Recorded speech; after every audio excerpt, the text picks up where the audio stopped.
कभी कभी जिंदगी हमें इतनी बड़ी परीक्षा में डाल देती है कि इंसान को लगता है अब आगे कोई रास्ता ही नहीं बचा, सब कुछ खत्म हो गया है। पर याद रखिए, जब इंसान टूटकर हार मान लेता है तब भी ऊपर वाला श्याम बाबा हमारे लिए एक नई राह बनाते हैं। यह सच्ची घटना राजस्थान के डीडवाना के ललिता जी की है। यह कहानी ललिता ने ही मुझे बताई है। आइए उनकी जिंदगी की वो दर्दनाक और फिर चमत्कारिक यात्रा सुनते हैं जिसने उन्हें निराशा से भक्ति और उम्मीद की ओर मोड़ दिया। जय श्री श्याम दोस्तों, स्वागत है आपका आपके अपने चैनल भक्ति की शक्ति पर, जहां आपको सुनने को मिलती है भक्ति की प्रेरणादायक कहानियां। आज से करीब 15 साल पहले डीडवाना के एक साधारण से परिवार में शादी की सहनाई बजी थी। दुल्हन बनी थी ललिता, एक मासूम भोली भाली संस्कारी लड़की। उनका विवाह हुआ था मुकेश नाम के युवक से।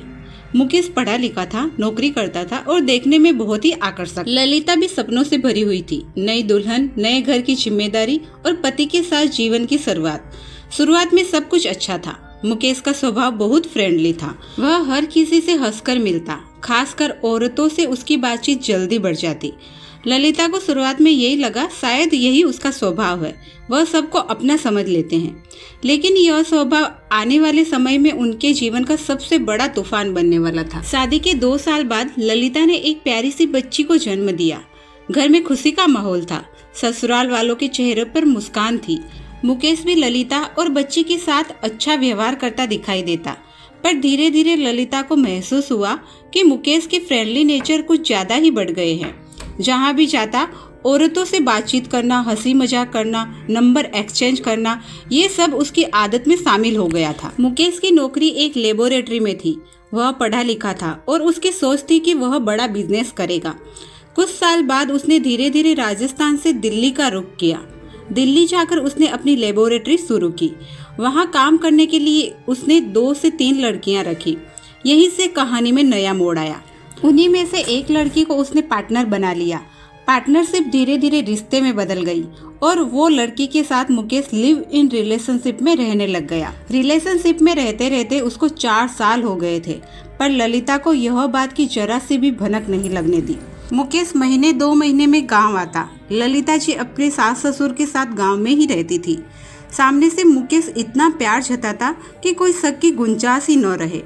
बाहर की दुनिया के लिए वह शादीशुदा था, पर भीतर की दुनिया में उसने दूसरी जिंदगी बसा रखी थी। शादी को 12 साल हो चुके थे। ललिता ने दूसरी बार एक बेटे को जन्म दिया। पूरा परिवार खुश था। मुकेश गांव आया।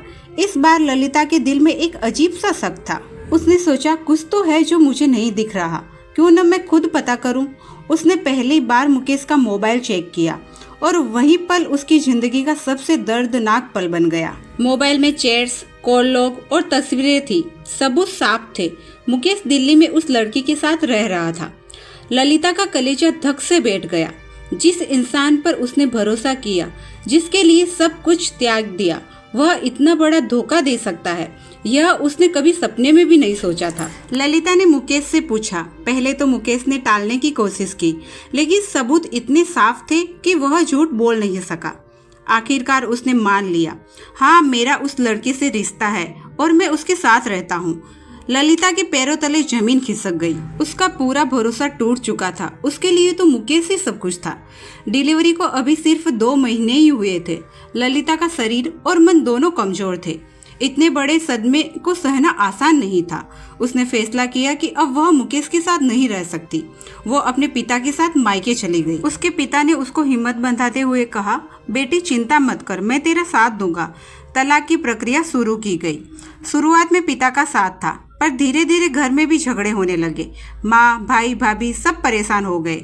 ललिता का दुख समझने के बजाय वो लोग उसे ताने देने लगे। आखिरकार ललिता ने वहाँ से भी अलग रहना शुरू किया।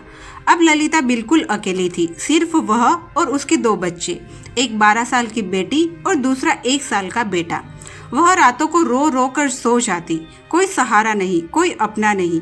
कभी कभी उसके मन में आता, सब खत्म कर दूं, अपनी जान दे दूं। पर फिर बच्चों के चेहरे सामने आ जाते। उसे याद आता, अगर मैं चली गई तो इनका क्या होगा। और बस यही सोचकर वह जिंदा रहती। एक दिन उसकी बुआ और उसका लड़का उससे मिलने आए। उन्होंने ललिता की हालत देखी और कहा, बेटी इस तरह टूटकर जीना ठीक नहीं, तू अकेली नहीं है, श्याम बाबा है, तू उनके धाम जा, उनसे अपनी बात कह। काफी मनाने के बाद ललिता खाटू जाने को राजी हुई। वह अपने कजिन भाई और बहन के साथ खाटू धाम पहुंची। वहां पे 11 का दिन था, भीड़ बहुत ही ज्यादा थी। उस दिन 10 लाख भक्तों की भीड़ थी। भीड़ की वजह से ललिता के बच्चे काफी ज्यादा परेशान हो गए थे, इसलिए वह लाइन से बाहर निकल गई और बाबा के प्रत्यक्ष दर्शन नहीं कर पाई। उसका मन टूट गया था। उसने सोचा, देखा भगवान ने मुझे बुलाया भी तो दर्शन नहीं कराए, शायद वह भी मुझसे नाराज है, और वह लाइन से बाहर बैठकर रोने लग गई। पर वहीं आंसुओं के साथ बाबा ने ललिता के मन की बात जान ली थी। जब ललिता खाटू से वापस अपने गांव लौटी तो उसमें कुछ बदलाव हो गया था। उसका आत्मविश्वास अपने आप बढ़ गया था। वहां से आते ही उसको एक प्राइवेट स्कूल में टीचर की नौकरी मिल गई थी। स्कूल में नौकरी लगने की वजह से उसको काफी ज्यादा अच्छा हो गया था। उसका 2.5 से 3 साल का जो बेटा था, उसका एडमिशन भी उसी स्कूल में उसने करवा दिया था, इसलिए वो उसकी देखभाल भी कर सकती थी, साथ ही साथ वो दूसरे बच्चों को भी पढ़ा सकती थी। ललिता काफी टाइम से गवर्नमेंट जॉब की भी तैयारी कर रही थी। एक दिन उसकी बुआ की लड़की का फोन आया। ललिता गवर्नमेंट जॉब के लिए कई बार परीक्षाएं दे चुकी थी, पर कुछ नंबर की वजह से उसका चयन नहीं हो पा रहा था। उसकी बहन ने श्याम बाबा को 11 के दिन एक नारियल की अर्जी लगाने की सलाह दी। सौभाग्य से दूसरे ही दिन 11 का दिन था और ललिता ने अपनी बहन के बताए अनुसार 11 के दिन बाबा को प्रणाम करके अपनी नारियल की अर्जी श्याम बाबा को लगाई। उसने मन ही मन बाबा से प्रार्थना की, हे बाबा, मेरे बच्चे और मैं पूरी तरह आपके सहारे हैं। मुझे गवर्नमेंट नौकरी की सख्त जरूरत है। मुझे यह नौकरी मिल गई तो मैं अपने बच्चों का अच्छी तरीके से पालन पोषण कर सकती हूँ।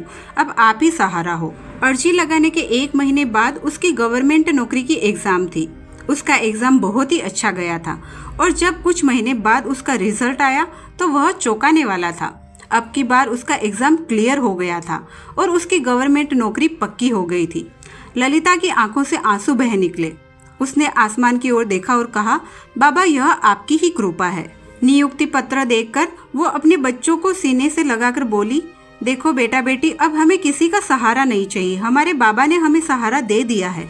अब ललिता का दिन अलग ही था। सुबह बच्चों को स्कूल भेजना, फिर अपनी नौकरी पर जाना, शाम को घर लौटकर पढ़ाई में मदद करना और घर का काम करना। वह थकती थी, पर यह थकान मधुर थी, क्योंकि अब उसे पता था मेरे बच्चे सुरक्षित है।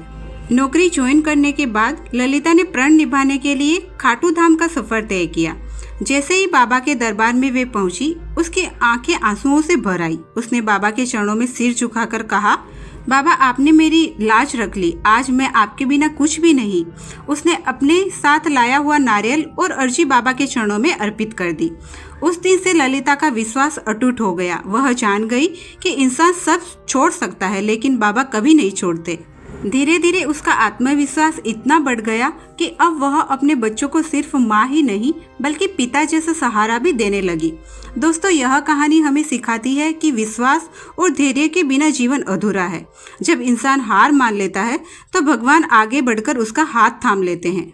अगर यह सच्ची घटना आपके दिल को छू गई हो तो इसे दूसरों तक जरूर पहुंचाएं।